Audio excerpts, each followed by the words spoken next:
Es muy importante que todo médico, y usted está en formación, todo estudiante de medicina, sepa muy bien sobre la hipertensión arterial. ¿Por qué? Porque las enfermedades cardiovasculares son la principal causa de muerte en el mundo y la hipertensión arterial es el factor de riesgo más frecuente. Se estima que alrededor de 10.4 millones de muertes en el mundo se producen cada año. Es una enfermedad altamente prevalente, tanto en países con ingresos altos, medianos y bajos. 349 millones de personas sufren hipertensión en en países de altos ingresos y 1.000 millones en países de bajos y medianos ingresos. Entonces, como ustedes ven, la hipertensión es un problema mundial, ¿de acuerdo? ¿Cuál es la definición actual? La definición actual, de acuerdo a la mayoría de las guías, ok, es la presión arterial mayor o igual de 140/90 en repetidas evaluaciones, esto tomando en consultorio. Pero la hipertensión arterial no solamente puede ser definida como un número, sino es una condición clínica que incluye muchas alteraciones, tanto clínicas, hemodinámicas, tróficas y metabólicas. Esta es la guía del 2024 de la Sociedad Europea, ¿ok? Donde dice que la hipertensión arterial es una escala de exposición continua. No es una escala binaria, o sea, si tengo hipertensión, no tengo hipertensión, sino que la hipertensión es un continuo que luego vamos a ver y que se beneficia de los tratamientos por los pacientes al reducir la presión arterial, ¿no? Ok. ¿Cuál es la causa de la hipertensión arterial? La hipertensión arterial puede ser primaria o esencial cuando no se conoce la causa y se atribuye a factores genéticos, medioambientales, estilos de vida, edad. En cambio, la hipertensión secundaria, que solamente es alrededor del 10%, se presenta en pacientes que tienen una enfermedad de fondo.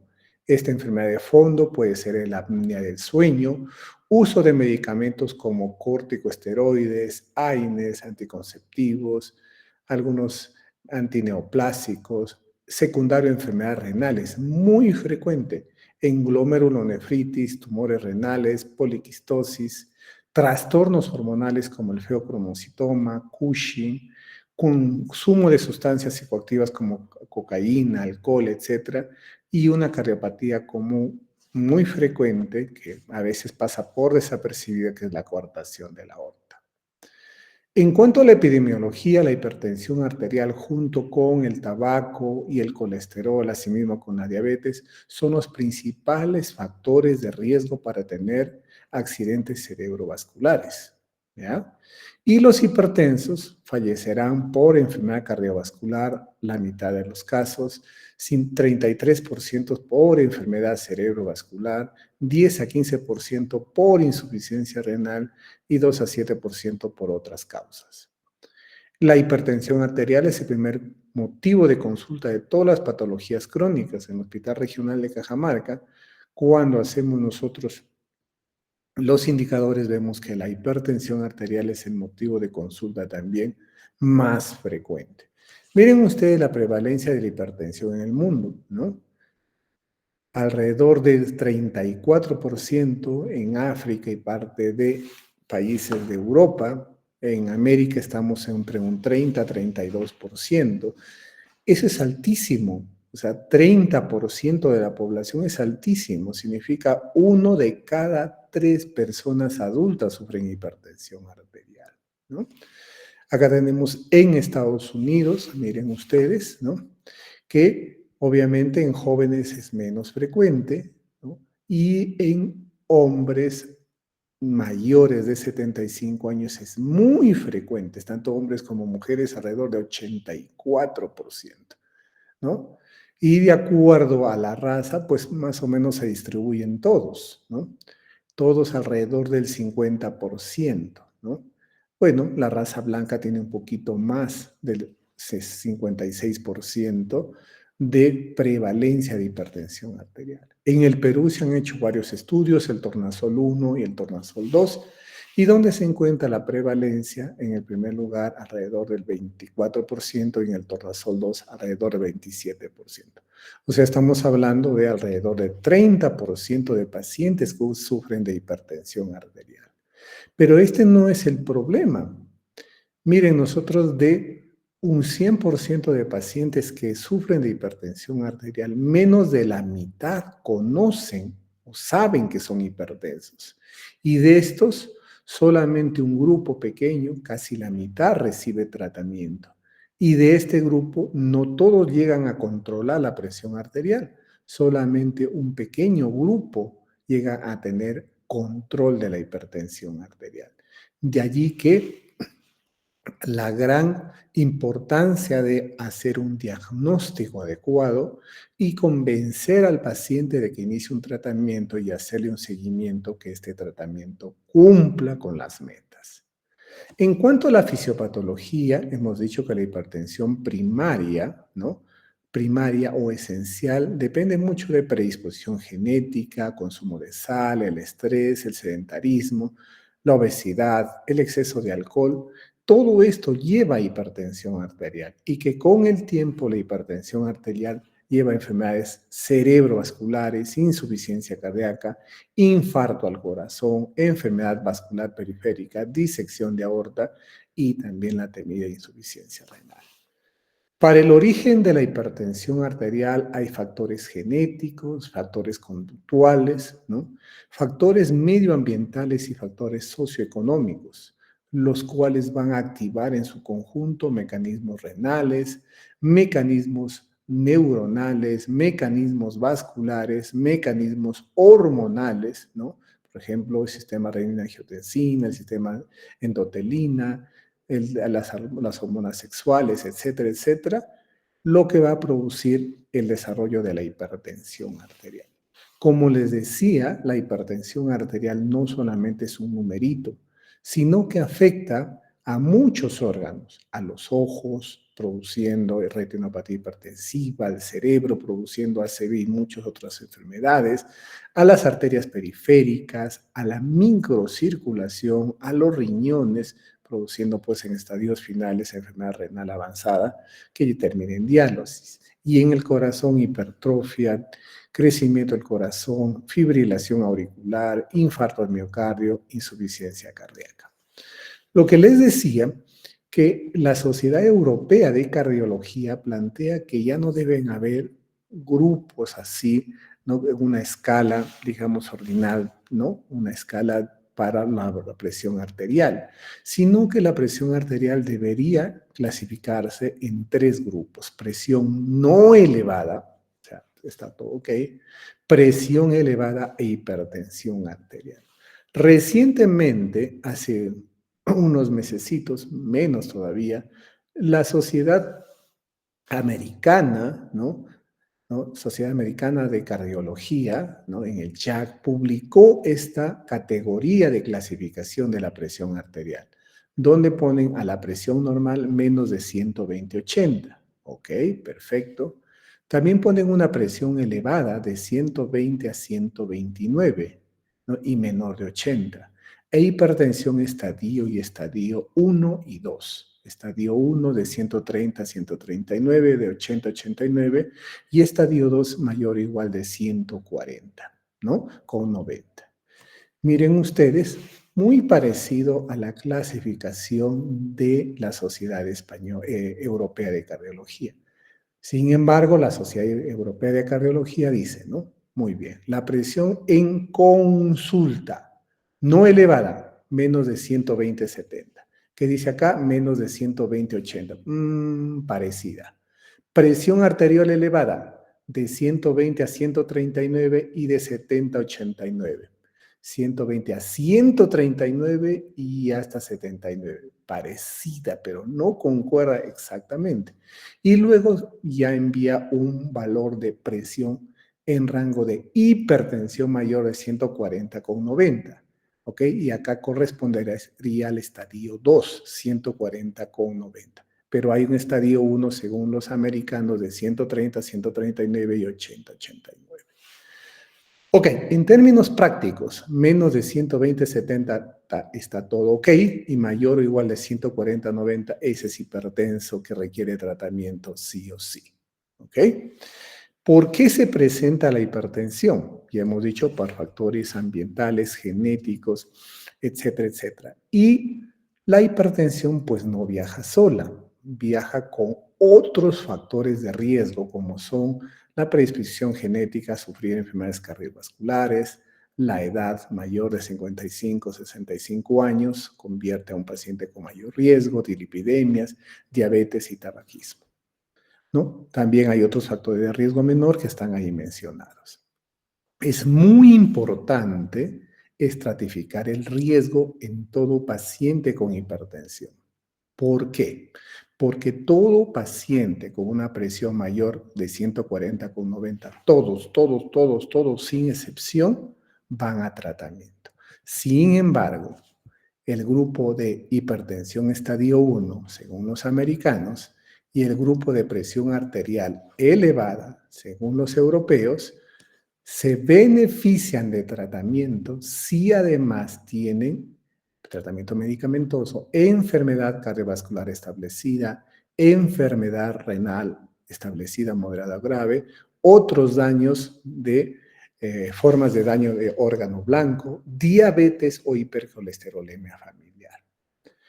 Para los europeos, además de esto, hay otro grupo que son modificadores de riesgo. Y si se presentan en los pacientes en rango de presión arterial elevada, aunque no tengan estos factores de riesgo, pueden también beneficiarse. ¿Ya? Ok, entonces, ¿cómo se debe confirmar la hipertensión? ¿No? Si la presión arterial está muy bien, menos de 120/70, no hay ningún problema que venga al año el paciente. Si la presión está en un rango intermedio, ok, muy bien, hay que ver si tiene factores de riesgo o aplicar el score 2, y de acuerdo a eso vamos a confirmar si el paciente requiere tratamiento o no. Pero si el paciente ya tiene mayor de 140/90, pues todos los pacientes van a ir a tratamiento. Muy bien. A ver, delegado, ¿está allí? ¿El delegado no está? Por favor, confirmen si están escuchando. Chicos, Sí, doctor, buenas noches, sí se escucha. muy bien.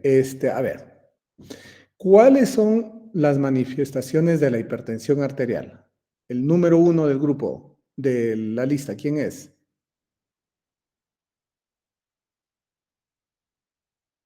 Chicos, no está el número 1, delegado, apunte. El número 2, Ya, doctor. ¿ya? ¿Cuáles son los síntomas de la hipertensión arterial?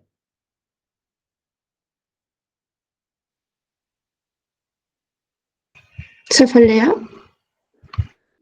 Ok, ¿qué más? Mareos, Ya, ¿qué más? Palpitaciones, tinnitus, fatiga fácil, impotencia sexual. Ok. La Epistaxis gran puede ser, mayoría doctor. de pacientes no tiene síntomas, por eso le decimos que es el enemigo silencioso. La gran mayoría de pacientes. Algunos tienen cefalea, palpitaciones, tinnitus. Otros ya tienen síntomas cuando ya la enfermedad avanzó, cuando dañó un órgano. Hematuria, visión borrosa, debilidad, hemiparesia, dolor de pecho, disnea, ortopnea, que ya significa que la hipertensión dañó al cerebro, al corazón, a la vista o a los riñones. ¿Ok? Y algunos tienen síntomas cuando hay una enfermedad de base, en caso de la hipertensión secundaria. Por ejemplo, si tiene aldosteronismo primario, tiene poliuria, polidipsia, debilidad. Aumento de peso en síndrome de Cushing, palpitaciones, diaforesis en feocromocitoma. ¿Cómo se hace el diagnóstico de hipertensión arterial? Primero una historia clínica. Luego, obviamente, en la historia clínica, después de la anamnesis, ver los niveles de presión arterial, identificar causas secundarias de hipertensión, evaluar el riesgo cardiovascular global del paciente, ¿ok? Hay factores de riesgo, daño órgano blanco, enfermedades concomitantes. ¿Qué hay que hacer? Siempre una historia clínica detallada, una medición adecuada de la presión arterial, un examen clínico bien realizado, pruebas de laboratorio, como son sangre, orina, etcétera, electrocardiograma, radiografía de tórax y otros procedimientos especiales cuando se amerita, como por ejemplo una ecocardiografía, tomografía, resonancia. En la historia clínica, ¿qué hay que preguntar? ¿No? Antecedentes de si la familia ha tenido hipertensión, enfermedad vascular, muerte súbita, enfermedad renal, dislipidemia, ¿no? O hábitos del paciente como alcohol, tabaco, drogas, ejercicio, etcétera. Preguntar siempre si hay una historia previa de hipertensión, los antecedentes personales, los síntomas que hemos dicho que pueden ser por la misma hipertensión, por el daño órgano blanco o por la enfermedad de fondo. ¿Ok? Y los síntomas de afectación a órgano blanco, síntomas neurológicos, cardiovasculares, renales, oculares. Por ejemplo, cardiovasculares si hay dolor torácico, disnea, ortopnea, edemas, palpitaciones, claudicación, frialdad, impotencia.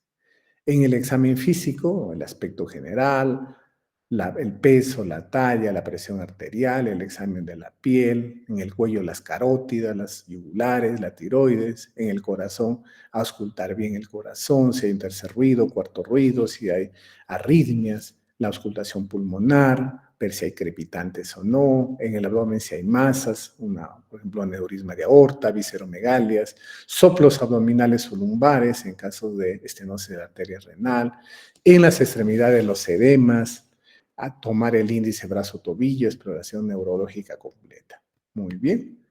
¿Cómo se toma la presión arterial?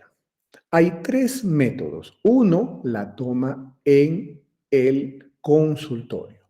La segunda, el mapa de 24 horas. Y la tercera, el AMPA o medida ambulatoria de presión arterial. El número 3 de la lista, ¿quién es? Yo, doctor, buenas noches. Listo, explícame este grafiquito que son las fases de Korotkov para tomar la presión arterial. Ya, doctor, encontramos estos 5 ruidos de Korokov. Y bueno, el primero, cuando ya ponemos el manguito, cuando insuflamos, en la fase 1 vamos a encontrar el primer ruido, ¿no? Que es el primer ruido de Korokov, que sería la toma de la presión sistólica. Y la última sería el quinto ruido. Bueno, algunos guías dicen 4 o 5 para la toma de la presión diastólica. Ya, en conclusión, es muy importante, primero, poner ya el manguito de forma correcta, ¿ok? Por encima de la flexura del dedo y palpar, hacer una técnica mixta de palpación y auscultación. El estetoscopio fuera del manguito sobre la arteria donde se sentía el pulso. Se insufla hasta que desaparece el pulso, unos 20 o 30 más, y luego vamos bajando. La primera fase es el primer ruido que aparece. Muchas veces el primer ruido aparece tenue y luego desaparece, que sería la segunda fase. Y luego aparece fuerte, y ahí viene el error, porque muchos consideran que la presión arterial está aquí, pero no. No es así. No está aquí la presión arterial, acá, ¿no? Sino la presión arterial estaba acá. En la fase 3 se mantiene, luego ya cambia y en la fase 4 desaparece, considerando la presión arterial sistólica, la primera fase, y la diastólica en la última clase. ¿Ya? Muy bien. Muy bien. Ok. El número 4 de la lista. ¿Cómo se toma adecuadamente la presión? Sí, doctor, ¿se escucha? Sí. Sí. Bueno, en sí lo que hay son ciertas consideraciones. Primero, lo que pasa es que el paciente debe reposar al menos un tiempo de 5 minutos previos, ¿no? También no tiene que fumar, no tiene justamente que tomar alimentos, consumir justamente bebidas a base de cafeína y también tiene que evitar el consumo de cigarrillos, más o menos un tiempo de 30 minutos previos, ¿no? Posteriormente el paciente lo que debe de estar es sentado, relajado, apoyado codos sobre la espalda, no hablar, las piernas que no estén cruzadas, los pies que estén firmes apoyados sobre el suelo, también el brazo desnudo, justamente más o menos a la altura del cuarto espacio intercostal. Ok. Entonces, resumiendo, no fumar, no haber consumido alcohol, ni cafeína, ni comida.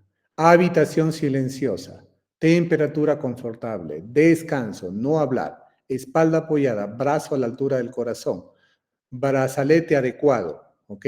Pies apoyados en el piso, no cruzados. Y realizar 3 medidas en un intervalo de 1 minuto cada una de ellas. La primera se desecha y se saca un promedio entre la segunda y la tercera. ¿De acuerdo, chicos? Y las recomendaciones es que se usen de preferencia equipos automáticos, validados, no cualquiera, no de marca Acme, ¿ya? ¿Ok? Pero también se puede hacer, obviamente, con el tensiómetro de manera manual, ¿no? También tenemos nosotros para la medida de presión en consulta, ¿no?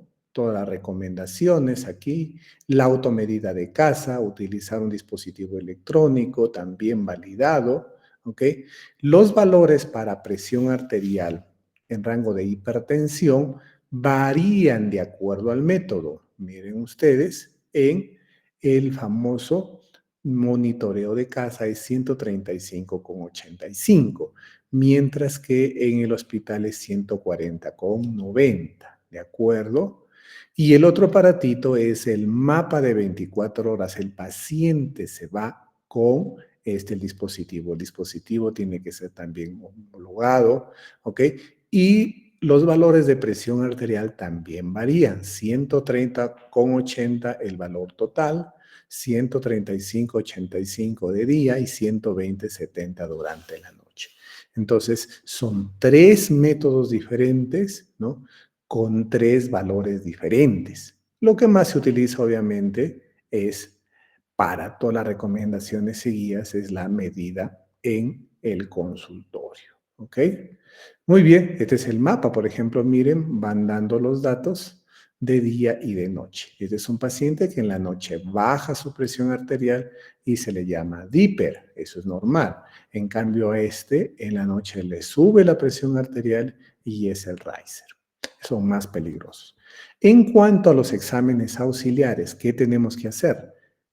Hemograma, glucosa, urea, creatinina, colesterol, triglicéridos, ácido úrico, sodio, potasio, microalbuminuria, etc. ¿Ok? Entonces acá tenemos un resumen de los exámenes auxiliares. ¿Por qué hacer los exámenes auxiliares? Uno, para ver otros factores asociados, como dilipidemia, diabetes, etc. Y también para buscar lesión a órgano blanco, lesión en el riñón, como filtración glomerular, microalbuminuria, lesión cardíaca, como un electrocardiograma para buscar hipertrofia, una ecografía para buscar hipertrofia, o alteraciones de la contractilidad, biomarcadores para buscar daño al corazón, como la troponina, el péptido natriurético, examen de las arterias cuando nosotros sospechamos enfermedad arterial periférica, tomografía cardíaca o vascular también cuando sospechamos lesión a este nivel. El electrocardiograma ayuda mucho porque es un examen básico, sencillo, de poco costo, él está al alcance de todos y vamos a buscar aquí principalmente hipertrofia, varios criterios, como el ROM Gillespie, etcétera, etcétera. Buscar arritmias, sobre todo la famosa fibrilación auricular, y buscar signos de isquemia también. Algo que todos ustedes deben hacer, y no veo a ustedes que tengan su equipo de un pantoscopio para hacer fondo de ojo, ¿no? Para ver grado de retinopatía, radiografía de tórax también, para ver si hay cardiomegalia, crecimiento de la aorta. La ecocardiografía ayuda mucho para ver si hay hipertrofia, dilatación, fracción de eyección preservada, alteración de la contractilidad.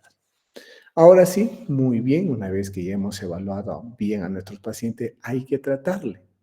Y hay que tratar con medidas no farmacológicas como son el ejercicio aeróbico, ¿no? Como son también el ejercicio de resistencia, aumentar el consumo de potasio, optimizar el manejo del peso en la dieta, reducir el consumo de sal, el consumo de alcohol, no fumar. Todo esto va a llevar a una reducción de la presión arterial y como consiguiente reducción de la mortalidad por enfermedades cardiovasculares.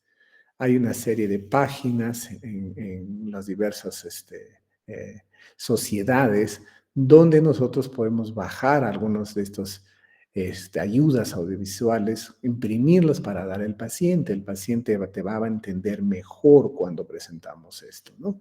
Por ejemplo, cómo debe ser su dieta, la mitad de verduras, un cuarto de proteína y un cuarto de carbohidratos. Es mucho mejor si le das un dibujito adaptado a su condición social, económica, cultural, que solamente hablar. Por ejemplo, acá también tenemos unas indicaciones de dietas, ¿ok? Muy bien.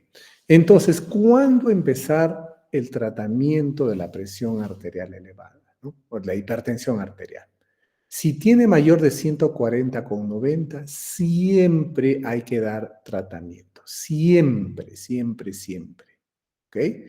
Si tiene el paciente mayor de 140/90, debe recibir tratamiento. Y ahí están totalmente de acuerdo las dos sociedades, la Sociedad Europea y la Sociedad Americana de Cardiología. Ahora, si no tiene este valor, si tiene un poquito menos, 130, 139, 80, 89, depende si tiene factores de riesgo como un infarto, insuficiencia cardíaca, enfermedad cardiovascular, diabetes, debe recibir tratamiento, ¿no? Entonces, estos pacientes deben recibir tratamiento si tienen esas condiciones, ¿no? Si no tienen nada de eso, también hay que aplicar una escala, ¿no? La escala. Los europeos dicen la escala SCORE y los americanos el Prevent CVD Race Score, mayor de 7.5, también los pacientes deben recibir tratamiento cuando tienen mayor de 130/80. Aquí sí hay una pequeña diferencia, porque los europeos dicen desde 120 para adelante, ¿no? 120 para adelante, 120, 70 para adelante. En cambio, los americanos ponen 130/80, ¿no? ¿Ok? Vamos a hacerle caso a los americanos, porque si hacemos caso a los europeos, pues tendríamos que poner mucho más pacientes dentro de nuestra lista de pacientes que deben recibir tratamiento. En conclusión, todos los pacientes mayores de 140/90 van a tratamiento. Los pacientes de 120 hasta 139 y desde 70 a 79, según los europeos, van a tratamiento si tienen enfermedad cardiovascular establecida, ¿no? Diabetes o un score elevado. Y según los americanos, van a tratamiento los que tienen más de 130/80, si igual tienen ya enfermedad cardiovascular establecida, diabetes o un Prevent Score mayor de 7.5. Es muy, muy parecida a las dos guías, ¿no? Bueno, esto no se ve, pero es prácticamente lo mismo. Vamos a tratar de ampliar. Ahora sí, ok. Muy bien, los pacientes que tienen menos de 120/70, nada de tratamiento, solo cambian estilo de vida. ¿Ok? Los de 120 a 129 y menos de 80, según los americanos, solo cambios de estilo de vida. Aquí ya los europeos lo juntan con el grupo de este grupo, con estos dos grupos lo juntan. ¿Ya? ¿Ok? Y los americanos sí todavía los separan. ¿Ok? Lo que estamos de acuerdo es que todos más de 140/90, cambio de estilo de vida y medicación, ¿no? Y este grupo que está un poquito debajo, cambios de estilos de vida, y si además tienen diabetes, enfermedad renal, enfermedad cardiovascular establecida o un score Prevent más de 7.5, van también a tratamiento. ¿Ok? Muy bien. Entonces, espérense. Muy bien. Enter. Ya estamos. Ya. Muy bien. Esto es lo mismo. Ya. No es lo mismo, ¿ok? Tener un valor desde cuándo empezar la presión arterial y otro valor que es el valor meta u objetivo, ¿no?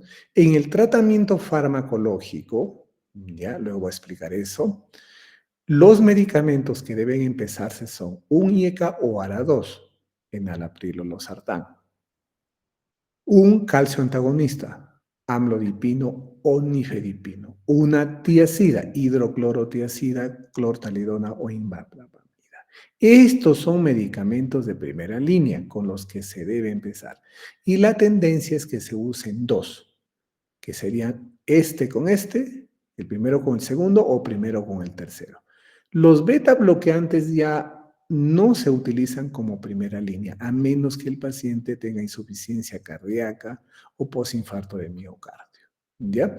Y ya como clase 2 tenemos la espironolactona y todos los demás. ¿Ok? Y bueno, pues algunos que están en estudio son este grupo.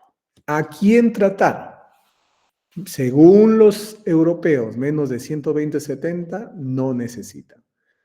Igual los americanos, menos de 120/80. Y todos, tanto americanos como europeos, mayor de 140/90 sí requieren tratamiento. El grupo intermedio para los europeos desde 120/139 y 70/89. Para los americanos 130/139, 80/89. O sea, 10 puntitos más arriba. Para este grupo hay que ver si tiene enfermedad cardiovascular establecida, ¿ok? Va a tratamiento. Y si no, hay que hacer el SCORE, hipertensión, disculpen, enfermedad cardiovascular establecida o diabetes, lesión órgano blanco, y si no, van a SCORE según los europeos, ¿no? Y van al PREVENT según los americanos, y de acuerdo a eso, si tiene más de 10% en SCORE, va a tratamiento farmacológico, y si tiene más de 7.5 en PREVENT, va a tratamiento farmacológico. Muy bien. Como les decía, no es lo mismo la presión umbral desde cuando inició el tratamiento a la presión objetivo, ¿ok? La presión objetivo, ¿ok? Es llegar entre 120 a 129 o entre 70 a 79, ¿ok? Lo óptimo es menos de 120, pero si ya tienen este rango, ya está bien. Ojo, muchos pacientes, sobre todo de edad avanzada, frágiles, con hipertensión ortostática, hay que tener mucho cuidado porque pueden tener desvanecimientos, mareos y caídas y empeorar la situación, ¿no? La hipertensión arterial resistente se considera la hipertensión que a pesar de estar con 3 fármacos, que sería un IECA o ARA2, más un calcio antagonista, más una hidroclorotiazida, sigue la presión arterial elevada, podemos a este grupo de pacientes agregar en cuarto lugar la espironolactona y en quinto lugar podemos agregar un beta bloqueante. ¿Ya? La atención debe ser centrada en el paciente debe ser el centro de nuestra atención y con un equipo multidisciplinario, pues hacer que el paciente cambie su estilo de vida, que tome los medicamentos adecuados, que haga un autocuidado, que tenga apoyo familiar y que tenga un equipo médico multidisciplinario con médicos, enfermeras, ¿no? Nutricionistas, psicólogos que lo vayan atendiendo, ¿no? Las dimensiones, ¿no? De la adherencia al tratamiento son importantes mencionarlos. Hay factores socioeconómicos, los pacientes pues si no tienen los medicamentos pues no los van a comprar, no van a tomar. Los factores relacionados al tratamiento, ¿no? Hay que ver los efectos colaterales o secundarios y la polifarmacia. Factores relacionados al paciente, sus creencias, muchos del campo no creen en los medicamentos, hay que convencerlos. Factores relacionados a la salud, ¿no? Es una situación clínica, pero que a veces no tenemos muchos médicos, enfermeras que pueden buscar a estos pacientes y darle tratamiento, ¿no? Factores también del sistema, ¿no? Como la claridad, la consistencia en la comunicación del paciente, la calidad de relación médico-paciente, etcétera, pueden afectar en la adherencia, ¿no? Estos son grupos específicos, estos son los fármacos que se utilizan para la hipertensión arterial, los inhibidores SECA, de estos el más conocido es el enalapril. De los antagonistas de angiotensina 2, el más conocido es el losartán y irbesartán, ¿no? Aunque hay otros también como el mesartán, valsartán. Los diuréticos tiacídicos, la hidroclorotiazida, la clortalidona, la indapamida, los diuréticos de asa, furosemide, ahorradores de potasios, calcio antagonistas, ¿no? Que es el segundo o el tercer fármaco que se agrega en el arsenal terapéutico. Tenemos los no dihidropiridínicos que no se utilizan mucho a menos que haya arritmia, y los dihidropiridinas que se utiliza bastante, como el amlodipino y el nifedipino. Los beta bloqueantes son medicamentos que ya van relegándose más, a menos que el paciente tenga insuficiencia cardíaca o arritmia. Ahí van muy bien medicamentos como bisoprolol, metoprolol, atenolol, etc. ¿Ya? La espironolactona hemos dicho que es un fármaco muy bueno, que cuando hay hipertensión refractaria ayuda mucho. Hay otros medicamentos también, como por ejemplo en pacientes con enfermedad renal, pacientes con embarazo, la metildopa también puede ayudar, ¿no? Muy bien. Estos ya se utilizan menos, lo mismo que los de aquí, ¿no? Siempre es importante, les he pasado a los delegados del grupo, que tenemos que conocer siempre, ¿ok? Las contraindicaciones, ¿no? Absolutas y las precauciones de su uso en cada grupo de medicamentos. Los IECA, los ARA2, los beta bloqueantes, los calcio antagonistas, tanto dihidropiridínicos como no dihidropiridínicos, las tiacidas, las espironolactonas, etcétera, ¿no? Por ejemplo, los IECAs y la ARA2 no podemos utilizar durante el embarazo. Los beta bloqueantes no se puede utilizar en asma severo, ¿no? ¿Ok? Los MRI, ¿no? Que son los bloqueadores receptores de aldosterona, como la espironolactona. Hay que tener mucho cuidado en pacientes con falla renal, depuración menos de 30 y hipercalemia, porque puede llevar a hipercalemia y a la muerte. Es muy importante saber las complicaciones de la hipertensión arterial, ¿no?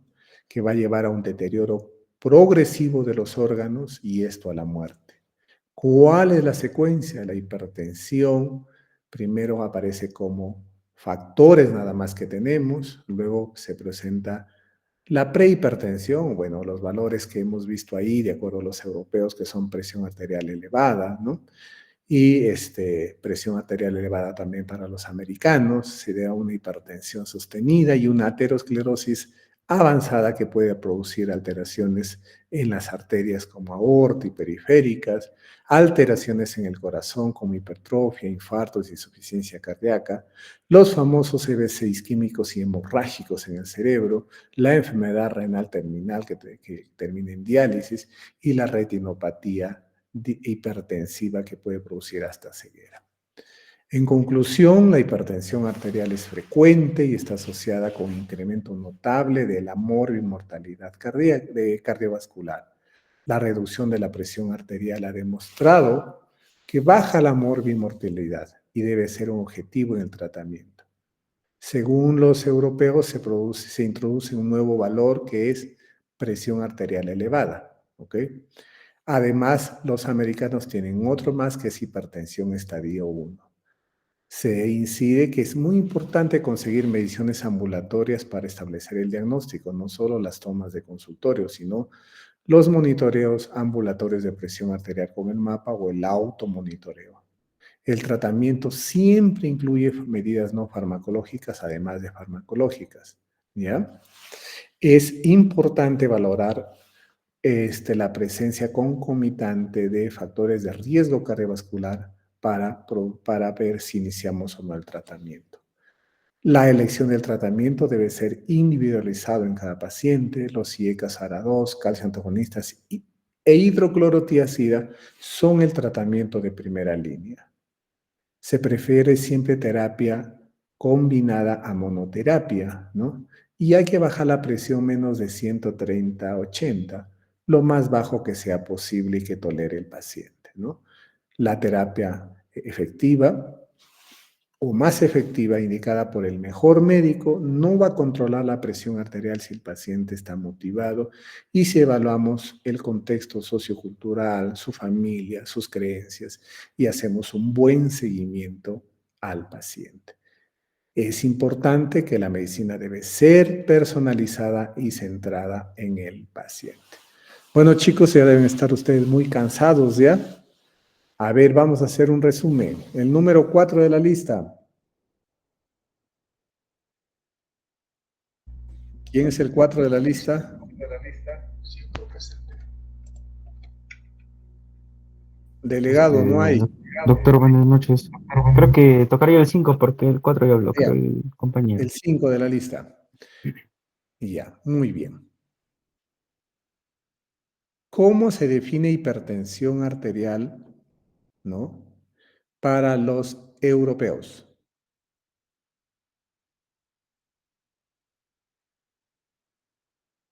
Ah, ya, bueno, dependiendo de la guía como tal, pues no, doctor, es aquel que ya como tal no podemos darle una atención primordial, por así decirlo.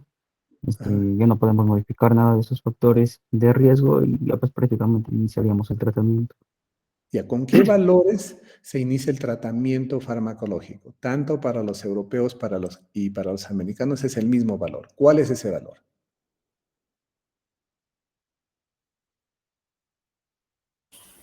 Mayor a 140/90, doctor. Muy bien. Un paciente varón de 45 años diabético viene a consulta por presión arterial elevada. Luego de hacerle un monitoreo en casa de presión arterial, ¿ok? La presión arterial en su casa está en 131/82. ¿Ok? Como le repite, es diabético, en el examen físico no hay alteraciones, el electrocardiograma está normal, las pruebas de función renal están normal, las pruebas de laboratorio, excepto la glucosa y hemoglobina glicosilada que están altas, en 180, y hemoglobina glicosilada en 7, todas están bien. Las pruebas de función renal también están bien, la depuración y la microalbuminuria son normales. Pregunta, ¿este paciente va a tratamiento médico, sí o no? ¿Por qué? Sí, Muy bien. ¿Quién dijo sí?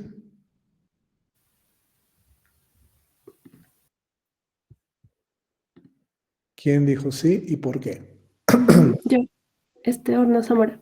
Sí iría porque tiene una enfermedad concomitante que es la diabetes. Muy bien. Estaría, según los americanos, en hipertensión estadio 1, ¿sí o no? Y según los Sí, europeos, en presión arterial elevada.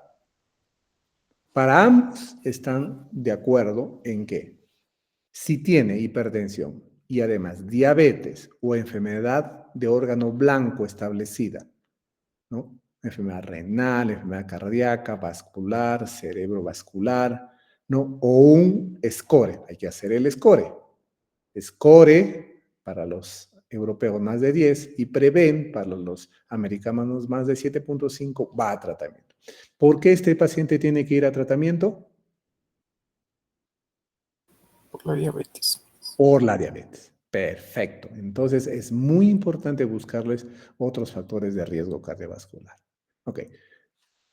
Paciente de 58 años de edad, ¿no? Hipertenso de larga data, dislipidémico, ¿de acuerdo? Prediabético, tiene colesterol 240, LDL 160, ¿no? Y tiene la glucosa más o menos controlada con una glucosa en ayunas de 120 y una hemoglobina glicosilada en 6.5. Los valores de presión arterial se mantienen elevados, por lo que se le ha hecho un mapa de 24 horas. Y el mapa de 24 horas ha mostrado el promedio en 145/85. ¿Ok? 145,85, el mapa de 24 horas. Este paciente ya viene tomando losartán más amlodipino más hidroclorotiazida. Losartán 50 cada 12, podría ser 100 cada 24, hidroclorotiazida 25 cada 24 y amlodipino 10 cada 24. Pregunta para Ángel Francisco Chalán. Ángel, ¿el valor de presión arterial que tiene está dentro de la meta? Doctor, disculpe, ¿podría repetir el valor con el que estaba el pacientito? 145,85.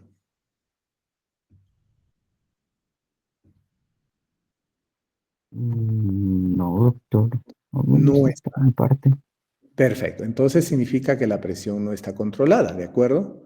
Y si ya tiene 3 fármacos que está tomando, entra en la definición de Daniel Castro o Freddy. Resistente, doctor. Exactamente. Hipertensión arterial resistente o refractaria. ¿Cuál es el siguiente fármaco que agregarías? Espironolactona, doctor. Muy bien, Freddy. Y si la espironolactona no funciona, ¿qué fármaco sigue? Los BB, doctor, los bloqueadores. Beta Los bloqueadores. Perfecto, muy bien, Freddy. Felicitaciones. Otro caso clínico. Paciente varón, ¿ya? De 13 años, mi sobrino, ¿no? Acude al otorrino porque le sangraba su nariz. El otorrino le pone su taponcito, sigue sangrando la nariz. Luego se va otra vez al otorrino, el otorrino dice que le vio una varice, le cauterizó y sigue sangrándole la nariz. ¿Ok? Luego se va a emergencia porque sigue sangrándole la nariz. Mi sobrina me dice, tío, me muero, me voy a quedar sin sangre. No, hijo, no te preocupes. ¿Ok? ¿Qué es parte fundamental en todo examen físico? Teresa.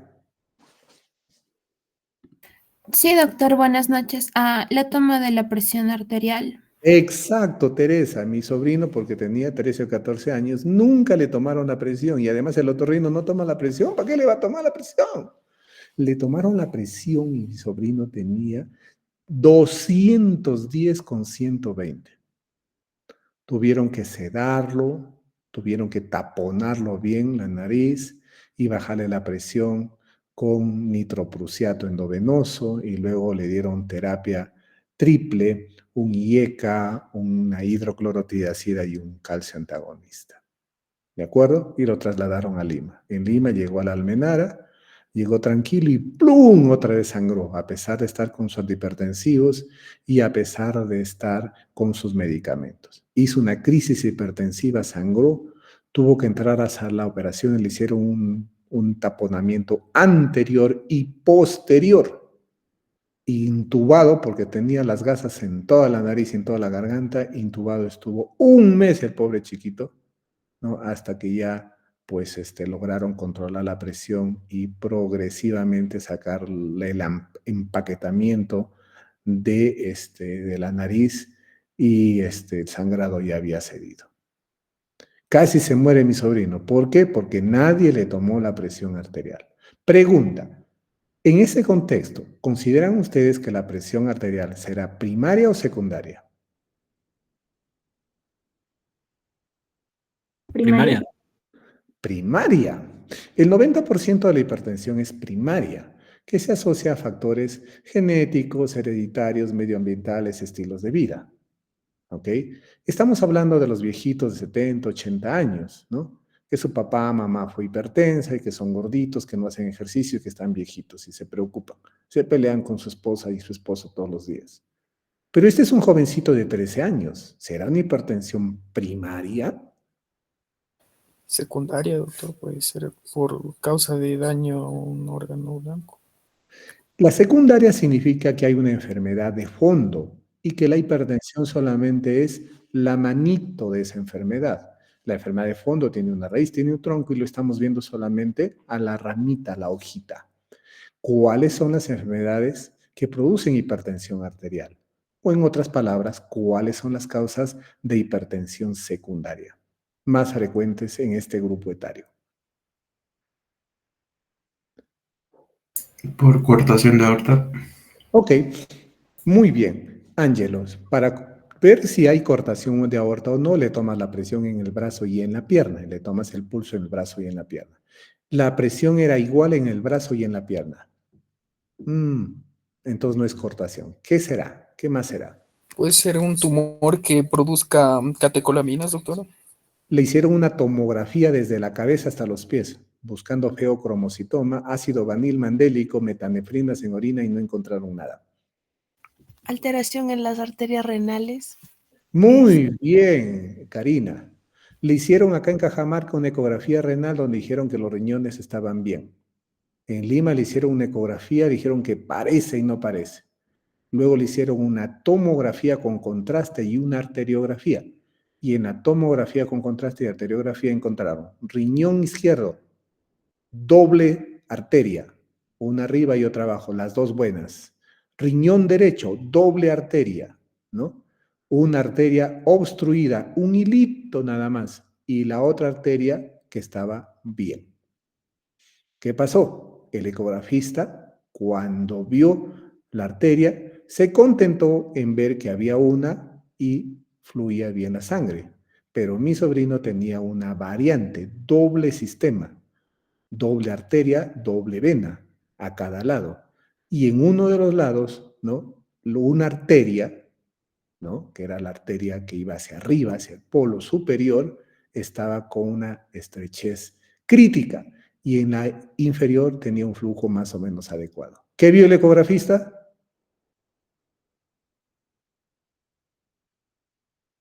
Las arterias buenas.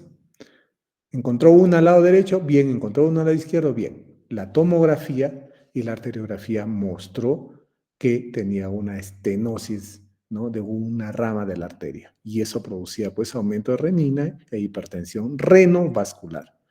Al final le pusieron un stent, ¿no? Y el stent funcionó un tiempito y luego falló y luego nefrectomía. ¿Ok? De ahí la importancia de ustedes que sepan. Hipertensión de viejos, generalmente hipertensión primaria. Hipertensión de jóvenes, busquen coartación de aorta, feocromocitoma, busquen enfermedad de Kawasaki, la enfermedad de los vasos, ¿cómo se llama? La enfermedad vasculitis de Takayasu, busquen estenosis de la arteria renal, feocromocitoma, etcétera, y coartación de aorta. ¿De acuerdo? Muy bien, chicos, ¿tienen ustedes alguna pregunta? ¿Preguntas?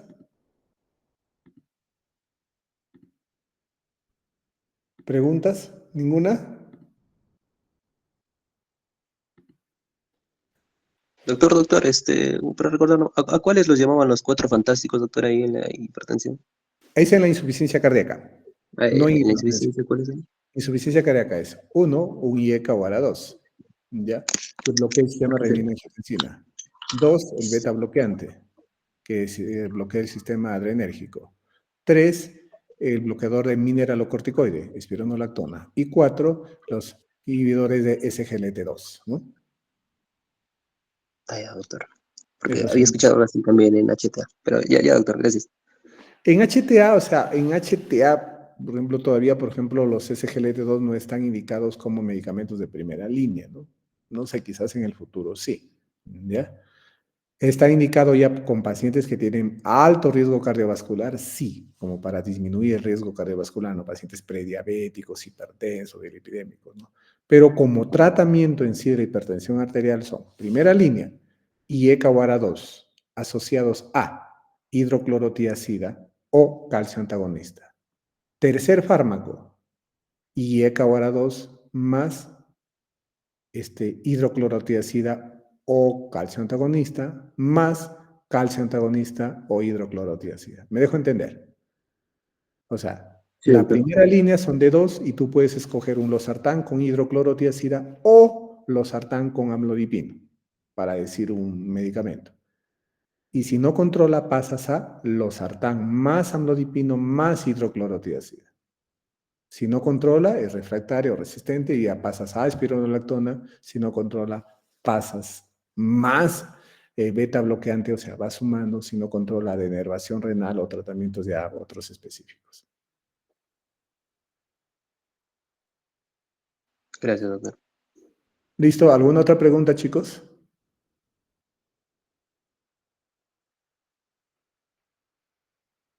Bueno, entonces vamos a dormir ya porque son las 11 ya.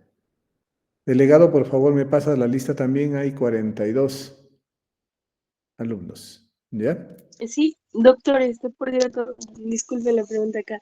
Mañana, ¿a qué hora es la rotación con su grupo? Sí, mañana jueves a las 9 los espero. ¿Ya? Ya, doctor, muchas gracias. Hasta luego. En el mismo lugar, ¿verdad?